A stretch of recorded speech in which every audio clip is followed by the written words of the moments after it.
సత్యాన్ని నమ్ముకున్నాం, కష్టపడదాం. దానికన్నా ముందు మహిళా సోదరి చాలా అద్భుతంగా మాట్లాడేటప్పుడు విధానాలు ఖచ్చితంగా ప్రతి ఒక్క మనిషిని ఉత్తేజించి మాట్లాడాలి. ఇక్కడ నుంచి ఏ బ్రెయిన్ బయటికి వెళ్ళినా జయ సంవిధాన్, జయ బాపు, జయ ఏమంటుంది దాని ఎసెన్స్ తెలుసుకునే బయటికి వెళ్ళాలి. సరేనా? మొదలు పెడదాం. మైక్ వస్తే ఏంటంటే కొంచెం ఊపు వస్తుంది. సత్యాన్ని నాకు ఉన్నాను కాబట్టి వికాసగా మాట్లాడాలనుకుంటాను. సమాజ సేవకై వచ్చాను కాబట్టి సమాజంలో ఉన్న భిన్నత్వాన్ని ఏకత్వ రూపంలో మార్చాలనుకుంటున్నాను. పేదరికం ఎలా ఉందో చేయాలనుకుంటున్నాను. కానీ నా పరిమితి మాదాపూర్ డివిజన్ వరకే మాట్లాడతాను, దానికి ఉద్దేశించే మాట్లాడతాను. సరే, ఇప్పుడు సబ్జెక్ట్ డిబేట్ అది మన కాన్సెప్ట్ వెళ్లే ముందు అన్న కృష్ణ, నా సీనియర్ మోస్ట్ నాయకుడు, ఒక మాట చెప్పారు. మనం ఈ ప్రోగ్రాం ముందుకు తీసుకెళ్తున్నప్పుడు మన గవర్నమెంట్ ఏం చేస్తుందో దానిపైన మనకు ప్రశ్నిస్తారు జనాలని. ప్రశ్నిస్తారా లేదా? జనాలకు అదే సంవిధాన హక్కునిచ్చింది కాబట్టి నువ్వు దొంగవా దొరవా చూపించుకోవాలా? ప్రశ్నిస్తారా కాదా? ప్రశ్నిస్తారు. మరి ప్రశ్నించేటప్పుడు నువ్వు చెప్పు. సెల్ఫ్ హెల్ప్ గ్రూప్ కోసం ₹1 కోటి జీరో వడ్డీకి ఇస్తుంది కాంగ్రెస్ ప్రభుత్వం.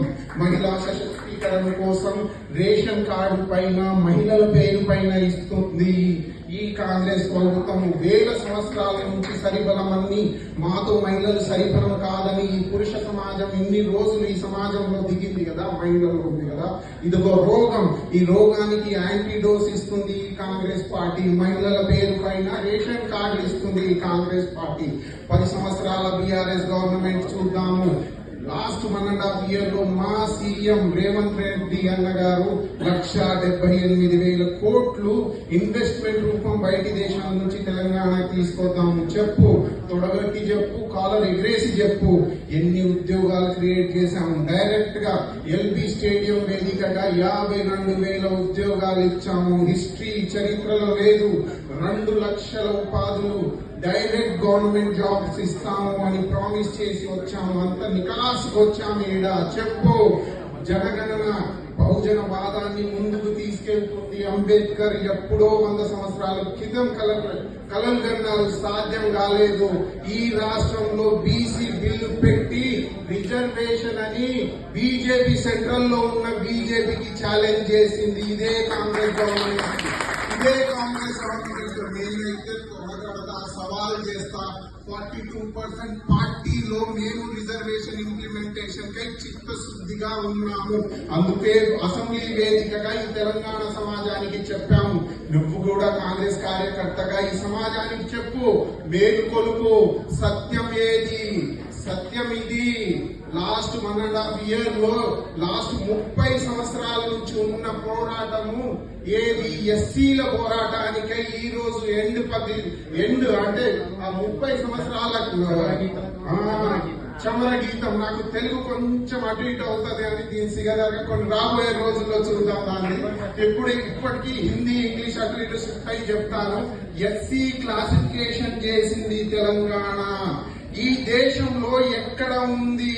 ఎవరో వచ్చారు కదా, ఇదే హైదరాబాద్ ఇదే తెలంగాణలో వేదిక వేసుకొని మందకృష్ణ మాదిగ గారికి అవలింగనం చేసుకొని హగిచ్చేసి వెళ్ళిపోయారు. కానీ ఎస్సీ క్లాసిఫికేషన్ ఎడిపోయింది.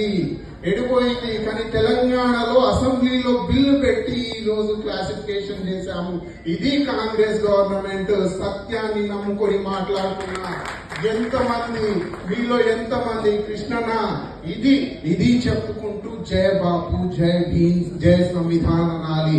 ఈ జయ బాపు, జయ భీమ్, జయ సంవిధాన్ ఏందో తెలుసా? రాబోయే తరానికి అద్భుతమైన సమాజ నిర్మాణం కోసం వచ్చింది కాంగ్రెస్ పార్టీ అని ఎంతమందికి మనం చెప్తే అంత మంచిది. మహిళలకు చెప్పాలి, పురుషులకు చెప్పాలి, మన పిల్లలకు చెప్పాలి. మనం గాంధీయ వాదాన్ని, మనం అంబేద్కర్ చూపించిన వాదానికి, ఈ సంవిధానికి ఖూనీ చేస్తున్న బీజేపీ సంఘటనలు చెప్పాలి. ఎలా చెప్పాలో తెలుసా? ఈ అంబేద్కర్ గారు ఒకప్పుడు బీసీ బహుజన సమాజం కోసం ఎన్నో కష్టాలు పడి అప్పుడు ఉన్న సిచ్యువేషన్ కి అగేనెస్ట్ గా నిలబడి బీసీ బహుజన జనానికానికి చైతన్యవంతం చేశారు. కానీ బీజేపీ పరిపాలిత రాష్ట్రాల్లో ఆదివాసీల పైన అప్పర్ క్యాస్ట్ అతను టాయిలెట్ పోస్తారు, దారుణంగా హింసిస్తూ ఉంటారు. ఇందాక వీడియో చూడలే మీరు? చూడలే ఎక్కడుంది సమాజం. ఆ సమాజం నిర్మాణం కోసమే కదా అక్కడ జయ భీమ్ అని ఈ రోజు ఉద్యమ రూపంలో మనం ఈ కార్యక్రమం పెట్టుకున్నాము. మనకు మన చిత్తశుద్ధి ఉండాలి. రావద్దా బహుజన సమాజం నుంచి, ఎస్సీ సమాజం నుంచి ఓ నాయకుడు రావద్దా? రావాలా వద్దా? రావాలి కదా. అదే డ్రైనేజ్ లో, అదే రెస్టారెంట్ లో, అదే పంక్చర్ షాప్ లో ఉండాలా? లేదు కదా. రావాలి కదా, నాయకత్వ రూపంలో ముందుకు రావాలి కదా. రావాలి అంటే ఏం చేయాలి మనము? జై బాబు, జై భీమ్, జై సంవిధాన్ అంటే ఏందో చూపించాలి. సంవిధాన్ నిన్ను అడుగుతుంది. నువ్వు ఈ దేశంలోనే కాదు ప్రపంచంలో ఉన్నతమైన పదవుల్లో వెళ్ళాలంటే నువ్వు చేయాల్సింది ఏంటి అంటే నీ హక్కు కోసం నువ్వు పోరాడు. हक बोलते हैं इसमें, हमारे मुस्लिम समाज से बहुत सारे भाईचारा होगा.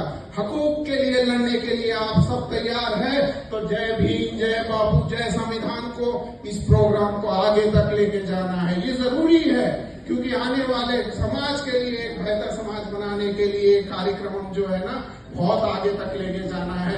सच्चाई के रास्ते चलना है, हमें मेहनत करनी होती है, संघर्ष करना पड़ता है. ये जीवन जो है समोसा खाने के लिए, స్నాక్స్ खाने के लिए, చుగ్లియాं करने के लिए అరే చాలా కష్టపడుతున్నాం, మాకు అన్యాయం జరుగుతుంది, ఇదో లెక్క, ఇదో రోగం, ఎవరో కష్టపడుతున్నారు, మమ్మల్ని సమానంగా చూడట్లేదు, ఈ డిసీజ్ తీసేయండి మైండ్ నుంచి. నువ్వు చేయాల్సిందేంటి?